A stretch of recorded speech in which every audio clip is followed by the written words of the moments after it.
Hello and welcome back to Jack Knives Reviews. I'm of course your host, Jack Knives. Today I will be reviewing The Menu. A small group of people, all having some sort of connection to food, with the exception of a young woman named Margot, who wasn't supposed to be there originally, are given the opportunity to try the most exquisite food by the most talented chefs on a remote island restaurant called the Hawthorne. However, all is not what it seems. As the meal progresses, the courses and intentions of the food take on a darker and more sinister meaning. First off, I love that this movie actually and accurately put the concept of food culture on this spotlight of forcing the audience to go, can you believe this crap? It's astounding. And what's so funny is it's actually visually beautiful. Like the food that they designed for this movie and the interesting aspects and the things and the setting and the feeling and the vibe, it's all blended great. And it's also feeling pretentious without being pretentious. I don't want to get too much into it because I don't want to spoil too much. But I can talk a little bit about the characters. First off, Ralph Fiennes, as always, steals the show. One of the best actors, period.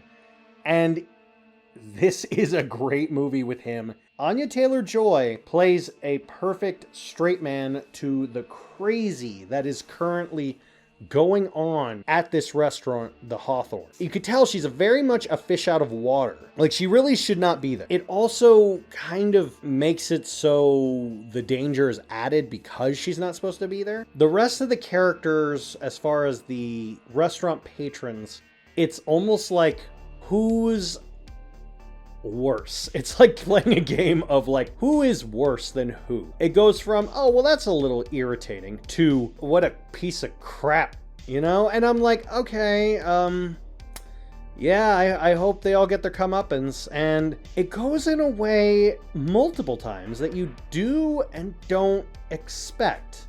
It's so weird. It has a vibe almost of a Midsommar, Hereditary, but it doesn't utilize it.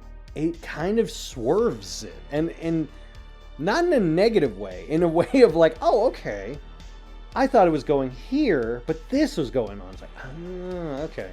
And I love it for that because it didn't underestimate itself in what it could pull off. The creator of this movie is primarily known for comedies, for writing television, and this is his first foray into horror, and yes, there's some comedic elements, but they're not forced comedic elements, which is a very important distinction.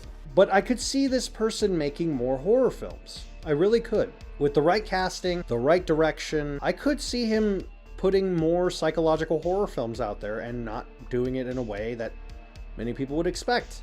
This is a movie I thought it was going one direction, but it slightly veered off, but stayed the course at the same time. Again, I don't want to get too much into it because there's a lot that happens. There's mastery in the details of this movie. Think that each piece is going to play a factor when it does, and then when it doesn't, that's part of the appeal. The surprise is you're not sure. And that's the point. You're not supposed to be sure because neither is everyone else. The only one that knows the truth of what's really happening is the chef. Well, and the crew, but mostly the chef. Anya Taylor-Joy is slowly becoming one of my favorite actresses. I have yet to see a movie that she's in that I haven't liked. This is no exception. Nicholas Hoult, also really good in this movie. He is so irritating, so irritating.